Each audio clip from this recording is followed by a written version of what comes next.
So first of all, I just want to talk about comparing shoot locations.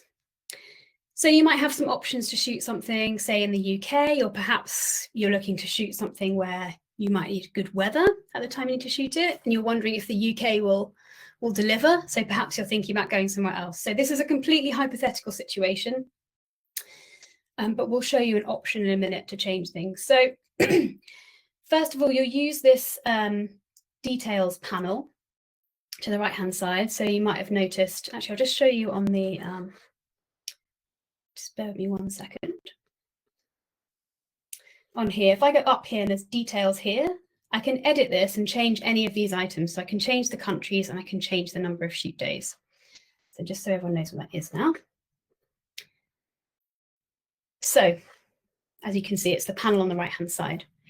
So if I select a different country in that details panel, it will automatically update multiple calculations. If I update the pre and post country, it will change the calculation for workspaces because there's an electricity factor local to that country. And if I change the shoot country, it will change multiple things. So equipment transport, because there are country by country freight factors that are used. And then a couple that use electricity again, so non-shooting spaces and shooting spaces. That would be for studios rather than generators.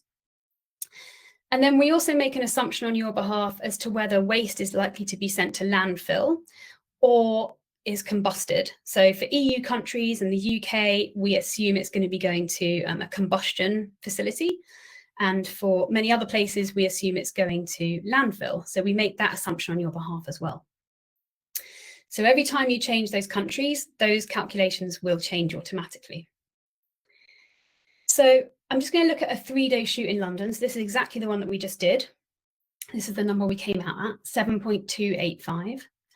Now I'm going to change that country to South Africa. And what happens then is all areas are automatically updated as per that previous slide, except workspaces, because we didn't change the pre or the post country. People transport and data storage, as they don't have any electricity or freight or waste elements. So those are staying the same, but everything else has been automatically updated. Plus, I would manually add people transport, a kind of flight option. So I've still got those cars that we put in, but I'm also going to add 4 business class return flights. Now you might think, oh, we'd always go in economy. That's fine. You can put in whatever you want. And you can also make the sort of comparison between business and economy. You can change that and re-estimate, see what it comes out at. I'm also going to add accommodation. So I'm going to think that these 4 people are going to stay 7 nights. So that's 28 nights in total, if my maths is right. And the calculation automatically adds 2 meals per person per day and drinks as well, but they're very small.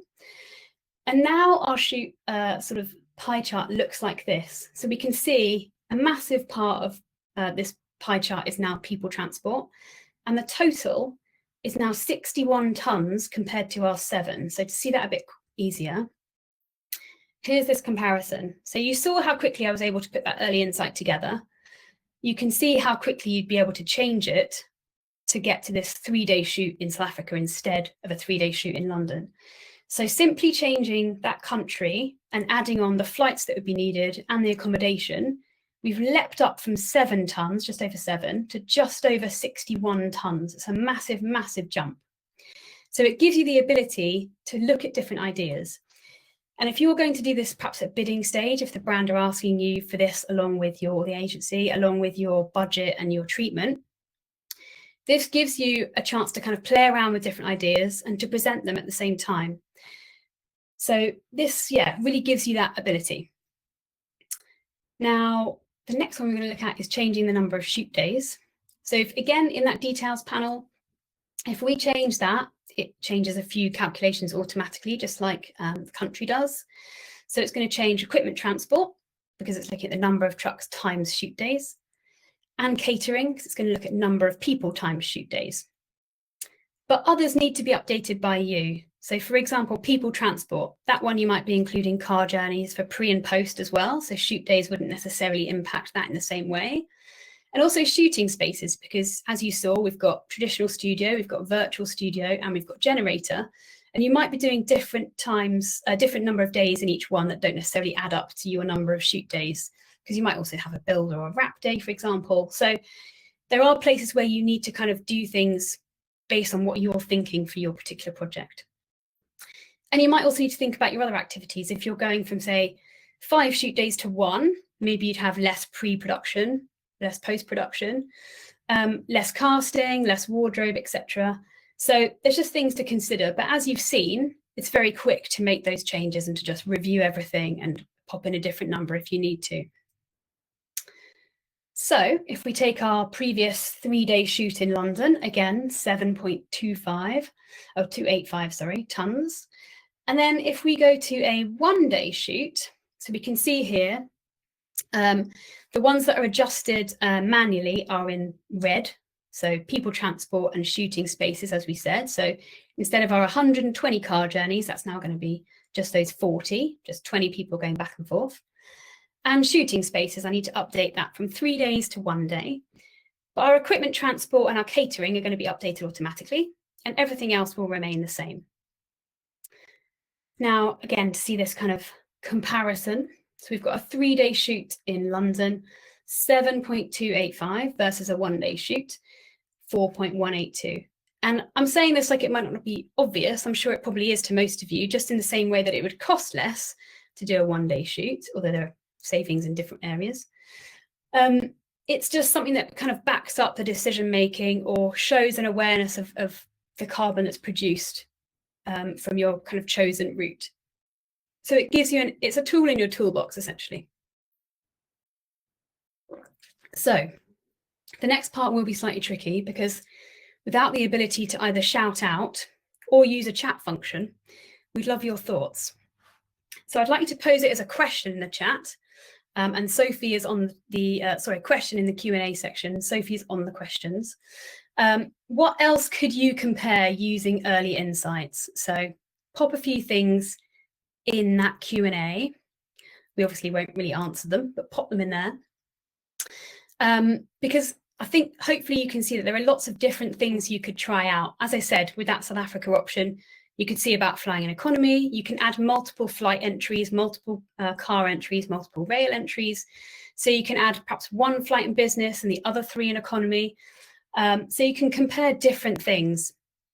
You can compare sort of, different sizes of sets, different sizes of units. So even within those little sections, you can make comparisons.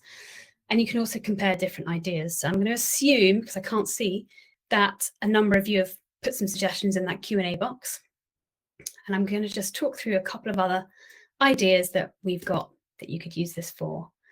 So local versus further away. So thinking about even just within your own country, maybe not requiring any flights, you could look at crew and equipment trucks, for example, coming locally, majority coming locally, or from further away because you're shooting more rurally, or like I said, maybe there's some specialist equipment. You could compare a virtual studio to a traditional one. So the virtual studio factor that we use, the benchmark that we use, sorry, is higher than traditional because of the different equipment that is there. But there are lots of other variables. So you might have no set build, for example. So it's hard for us to definitively say this is better than that because your shoot might have something different to someone else's shoot. So there's lots of things you can consider, but this tool allows you to kind of look at those different options. You might also need to create footage to go on the LED screen, perhaps overseas, and send someone over to do that. So hopefully you do it remotely, but you might not. So there's different things that might impact. It's not just a straight comparison between the actual studio, but this tool allows you to add in those other elements that might apply still. Also, you could look at perhaps beef versus no meat. If you want to kind of get a definitive answer on that, I think it's pretty obvious what it will be, but that allows you to see that and visualize it. Using a generator at location versus a set build, perhaps in a studio. Again, as I said, we don't yet have any location benchmarks for tied-in power or mains power. So it's about looking at a generator for that one, or using a studio as a proxy. Perhaps you've got an extra large set build and extra large studio to accommodate that versus a much smaller set and a smaller studio, and perhaps less crew, less shoot days because you don't need, or less build time in the studio. So lots of things you can compare across the tool using that functionality. And I would just say as well, while we're here, if you do need to get any more detailed analysis, you can obviously use a final footprint at the start. That's completely up to you. If you need more detailed information and you're looking to kind of get a bit more information out of your footprint and put a bit more kind of specific information in. So for example, if you want to look at a renewably powered battery generator, for example, you can do that in final footprints. If you want to specify whether you're working from home or in an office in more detail, rather than us making that assumption for you, again, you can use final footprints. If you're shooting in multiple locations, final footprints, or you could make more than one early insight. You can make one for one country, one for another. So it's flexible. We're trying to give you different kind of options to use.